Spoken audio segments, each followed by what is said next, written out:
And a former star of the filmed in BC series Riverdale has pleaded guilty in the death of his mother. 23-year-old Ryan Grantham pleaded guilty to the second-degree murder of Barbara Waite. In 2020, as the world faced the uncertainty of the COVID-19 pandemic, a young actor made headlines for a shocking crime. Known for his roles in shows like Riverdale, his struggles during this time led to a tragic and unthinkable act. This is the case of Ryan Grantham.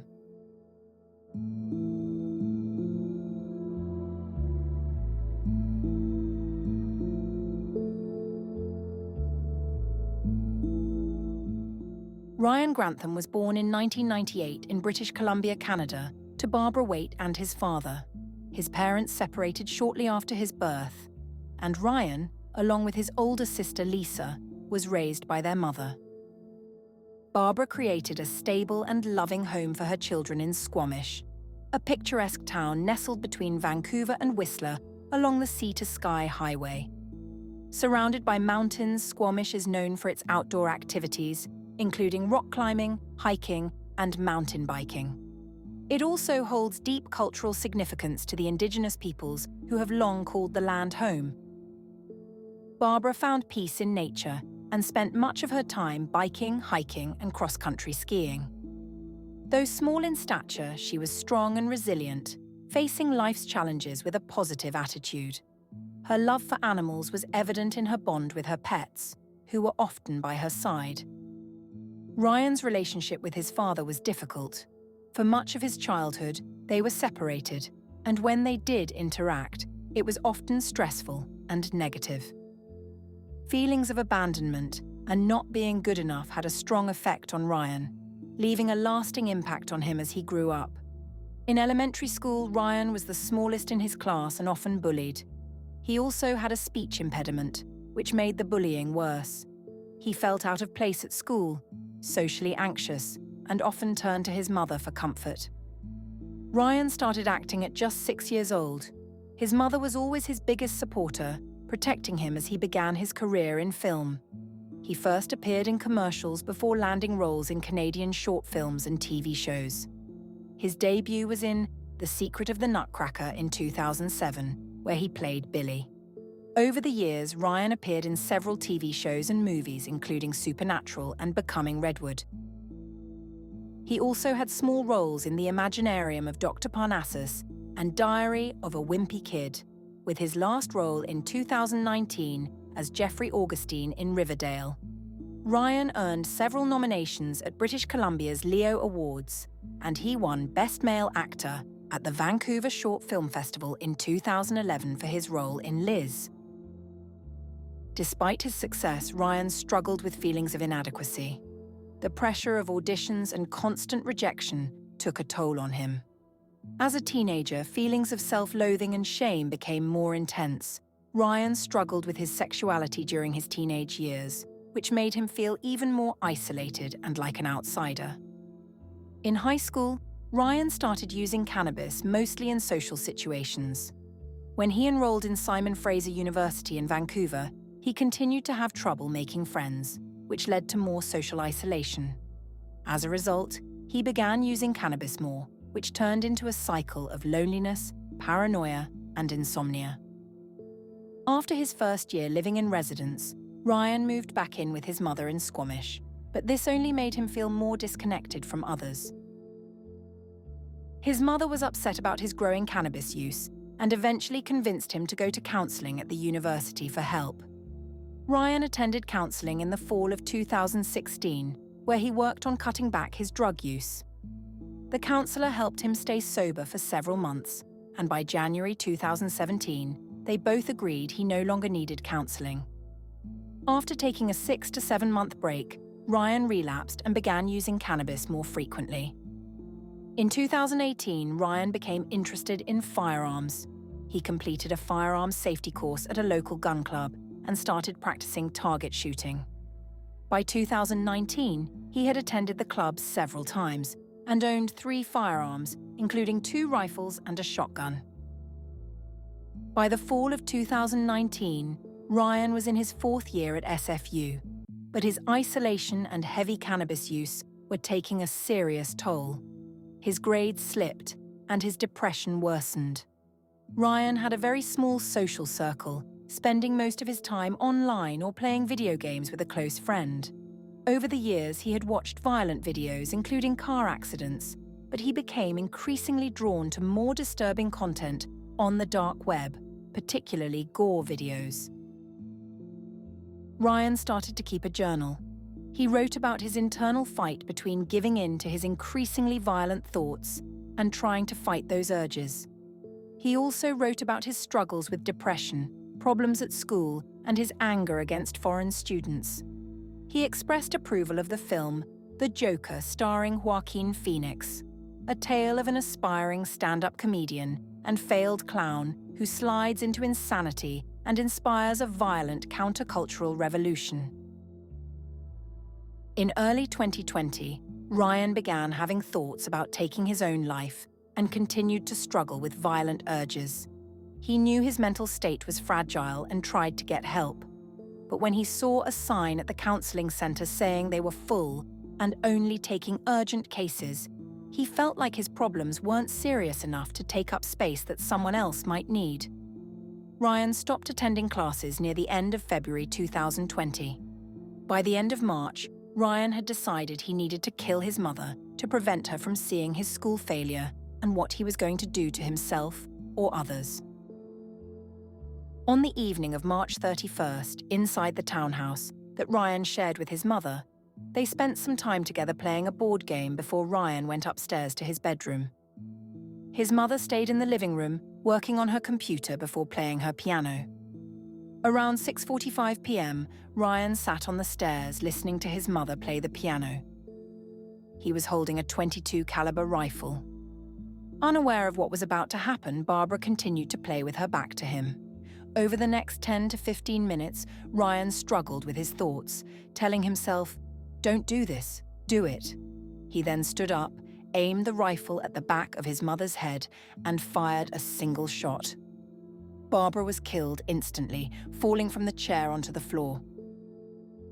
After shooting his mother, Ryan went back to his bedroom in a state of panic. He wrote in his journal, reflecting on what had just happened, before grabbing his GoPro to film himself.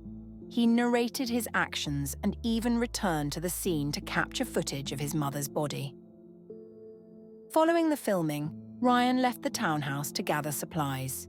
He withdrew $200 from a nearby credit union, bought marijuana, filled his car and a jerry can with gasoline, and picked up a box of beer.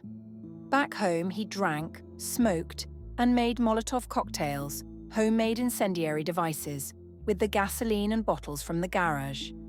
He spent several hours watching Netflix just a few feet away from his mother's body. Before going to bed, he partially covered her with a bedsheet. The next morning, Ryan had breakfast before loading his vehicle with weapons, Molotov cocktails, and other gear. He then headed to a remote area to test one of the explosives. Afterward, Ryan returned home and decided to drive to Ottawa to kill Prime Minister Justin Trudeau, thinking it would make a huge impact. He made a list of supplies, went shopping, and spent hours loading his car. He even created a playlist for the trip and carried out rituals, like hanging rosary beads over his mother's body and lighting candles. Before leaving, Ryan wrote a note and left it on the piano for whoever found his mother's body. He then drove east toward Ottawa, but soon began having second thoughts about killing the Prime Minister. Instead, he turned around in the town of Hope and headed back toward Vancouver. In Vancouver, Ryan went to his university, contemplating a mass shooting either at the school or on the busy Lions Gate Bridge, or taking his own life. He also drove to the Vancouver Police Department, still considering either ending his life or carrying out a random shooting at the station. Ultimately, he decided to turn himself in. He approached a marked police car and surrendered. He was arrested and later gave a full confession to the authorities. Meanwhile, Lisa Grantham had been trying to reach her mother and her brother throughout the day. Worried when she couldn't get in touch, Lisa and her fiancé left their home in Vancouver around 10 p.m. and drove to Squamish to check on them. When they arrived at the home, there was no response to their calls or doorbell. Using their own key, they entered the townhouse, which was dark and silent. As they climbed the stairs to the main level, they were met with a horrifying discovery. Barbara's lifeless body lay on the floor near the piano, covered by a sheet.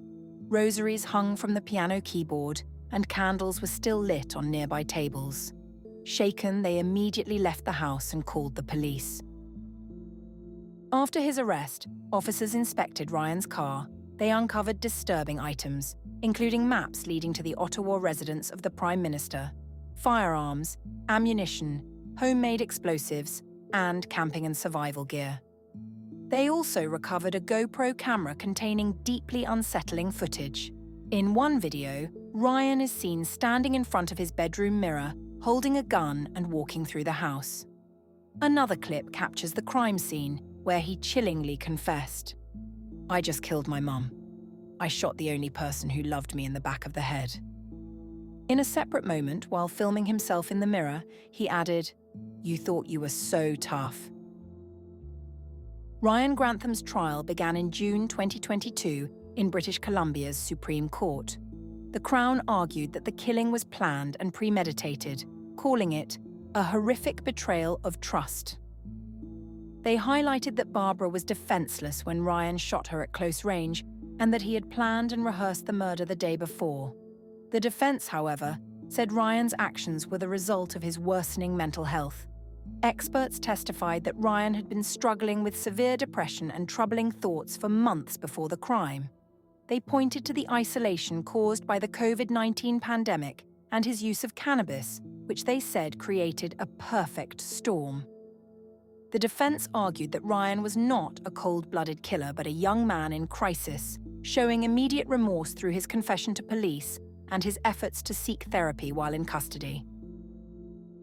One of the most emotional moments in the trial came when Ryan's sister delivered a victim impact statement. She spoke with visible emotion about the profound loss and betrayal, calling her mother's murder unthinkable.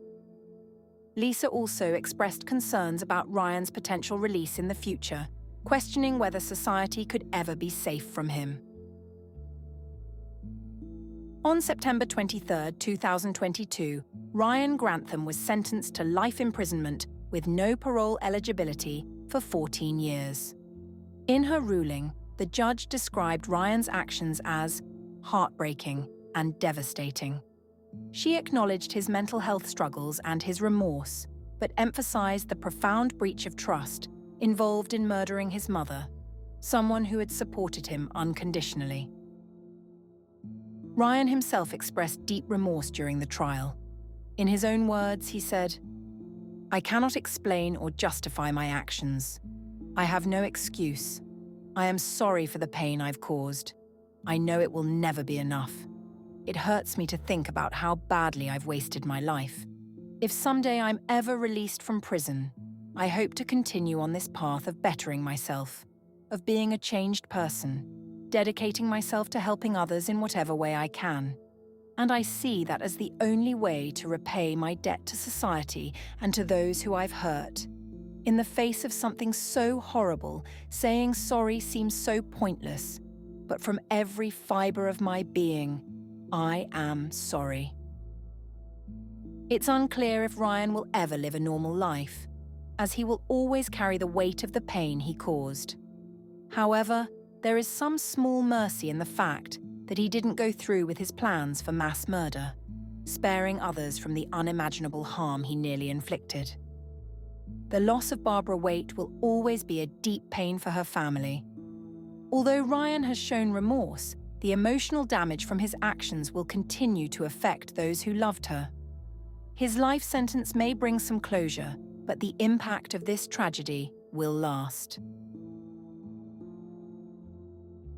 Thanks for watching.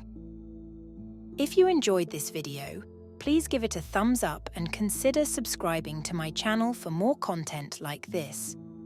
Don't forget to hit the notification bell so you never miss an update. I'd love to hear your thoughts, so leave a comment below. Until next time, stay safe and stay curious.